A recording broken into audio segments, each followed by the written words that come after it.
Mami at daddy ang tawag namin sa mga magulang namin. Sa amin, kapag ganito ang tawag mo sa mga magulang mo ay pihadong may kaya ka sa buhay. Pero kami, hindi. Mahirap kami at ang totoo ay nagaya lang namin sa mga pinsan namin sa father's side ang mga pagtawag ng ganon. Si daddy ang panganay sa kanilang magkakapatid, pero siya lang ang mahirap dahil siya lang ang hindi nakatapos ng pag-aaral. Ang mga kapatid niya ay halos nasa abroad lahat.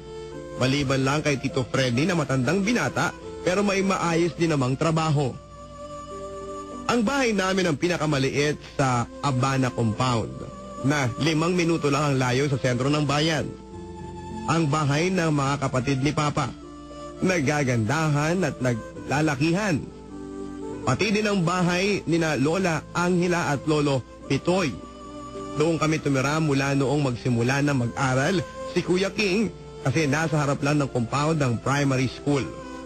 At si Mami noon ay nanindahan sa mga estudyante ng mga sitserya at iba pang mga pagkain pambata para daw may pinagkakakitaan din siya habang si Daddy ay nagtatrabaho bilang kargador sa rice mill sa bayan. Ang naipagyayabang lang ni Daddy noon sa mga kapatid niya ay kami. Kasi noon ay lagi kaming nasa honor. Lalo na si Kuya King na mula grade 1 hanggang grade 5 ay first honor at siya ay nagtapos ng valedictorian. Ako naman kung minsan ay fourth, kung minsan ay fifth honor. Hindi kasi ako matyaga kapag tinuturuan ako ng mami.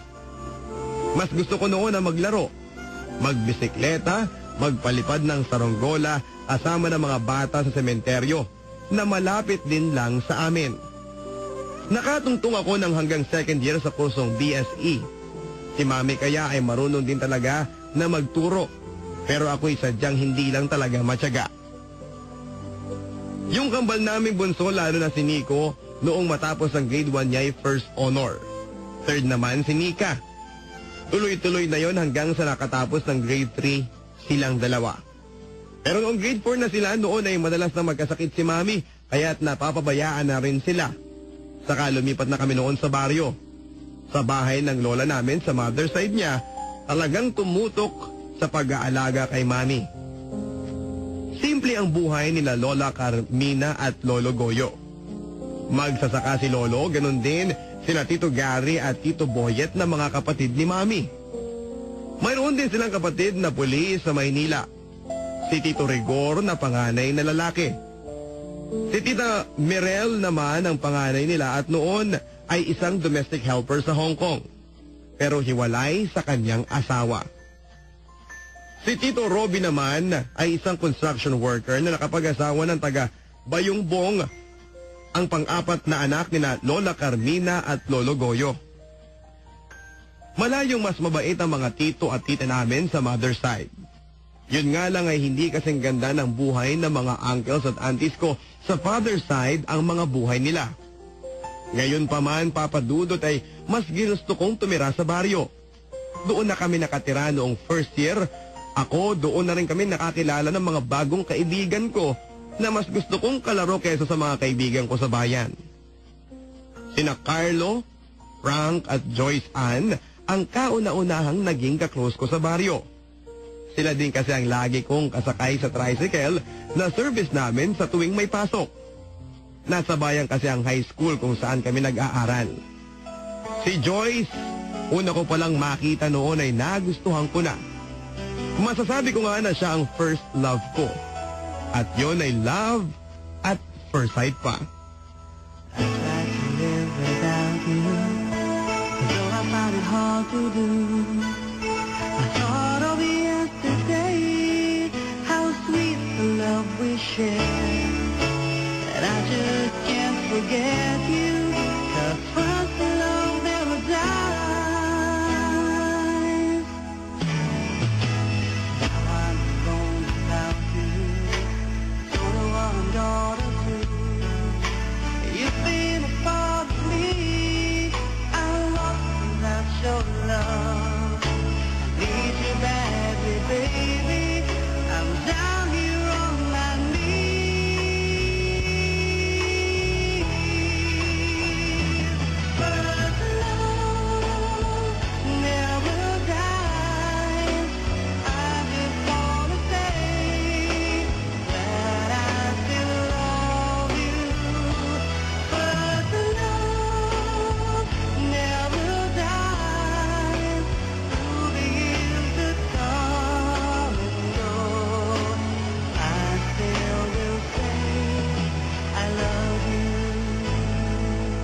Kaso lang ay hindi ko pa alam kung paano manligaw noon at hindi ko rin pwedeng sabihin kina Carlo at Frank na crush ko si Joyce.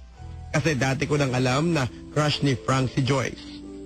Si Frank pa naman ang lagi kong kasama dahil malapit lang ang bahay nila sa bahay ng Lola Carmina, kung saan kami nakatira noong nagkasakit pa rin ang mama ko.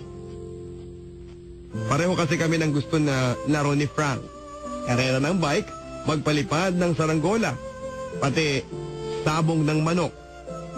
May alaga kasi akong manok na tandang at hindi Texas, pero matikas din kasi ang tindig. Tuwing hapon, may paboxing din sa sentro ng bayan. Pakana ito ng isang taga dito na dating sundalo. Gusto raw niyang matuto ng boxing ang mga bata pero ako'y wala akong hilig sa boxing. Hindi gaya ni Kuya King na siyang pinakamagaling magboxing sa lahat ng mga kaedad niya at kahit mga mas matanda sa kanya ng 1 o 2 taon. Noong magbakasyon din si Tito Rigor, ang pulis na kapatid ni Mami, hindi ako nakaiwas sa boxing noong iparehas niya ako kay Frank. Naglaban nga kami ni Frank noon at natalo ako. Noong sumunod na hapon, ipinaris naman niya ako sa isang ka-age ko din, pero natalo ulit ako. Nagluwag ang loob ko noong paalis na si Tito Rigor pauwi ng Maynila kasi wala na sanang magpapasubo sa akin sa boxing. Pero noon naman ay malubhang nagkasakit si Mami. Sina Lola Carmina ang nagdala kay Mami sa ospital at doon na rin nalaman ang malubhang karamdaman ni Mami. Noong mamatay si Mami ay nandito pa rin si Tito Rigor at hindi nga siya nakauwi. Hanggat maaari nga sana ay ayaw niyang maalala ang bahaging ito ng buhay namin na halos lahat ng tao sa paligid ko ay umiiyak. Kapag ganoon, kapag nag-iiyakan ang mga tao ay lumalayo ako.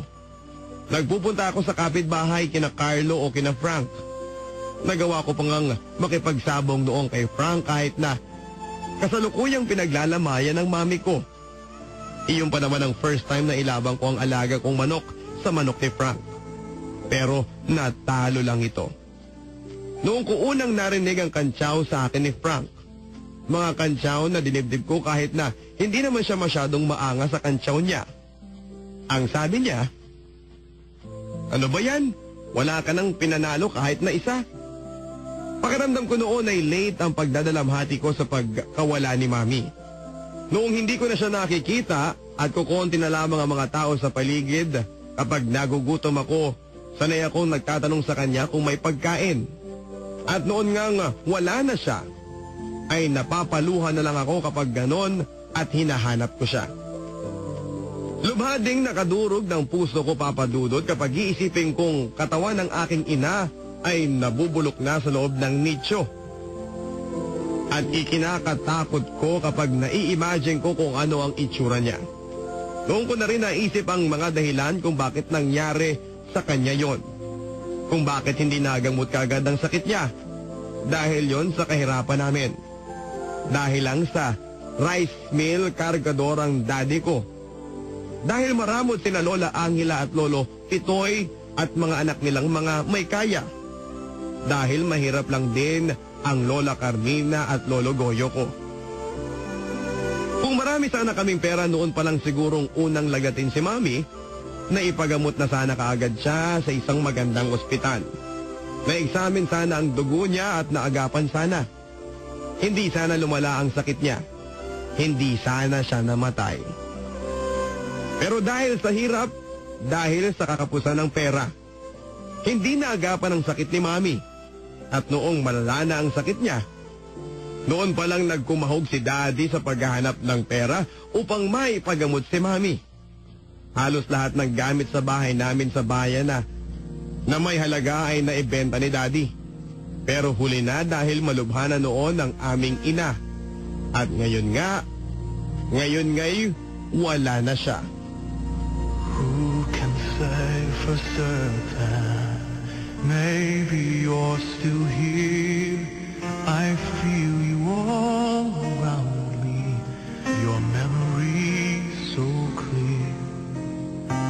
Deep in the stillness, I can hear you speak. You're still an inspiration. Can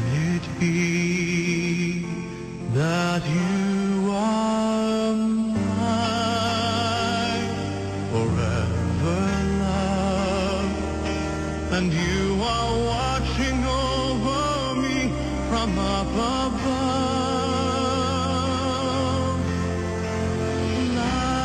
Fly me up to where you are beyond the distant star. I wish upon tonight to see you smile. If only for a while to know you're there. A breath away is not far to where you are.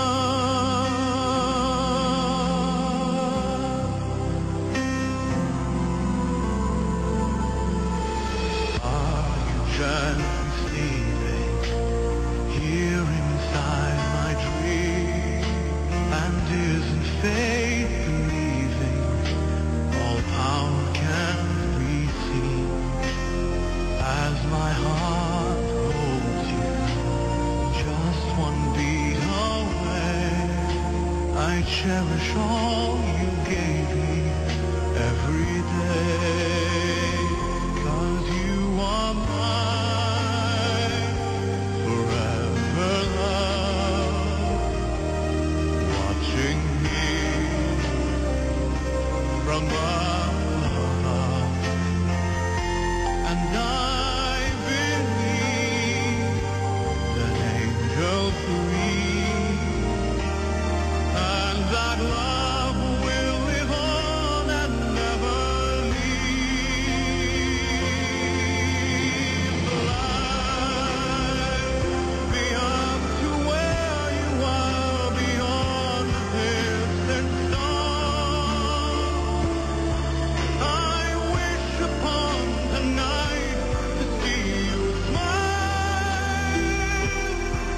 If only for a while to know you're there. A breath away, not far to where you are.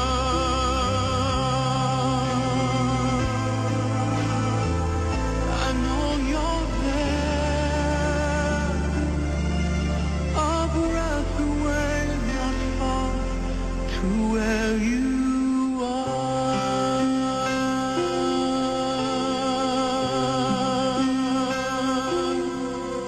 Magbabalik ang Barangay Love Stories.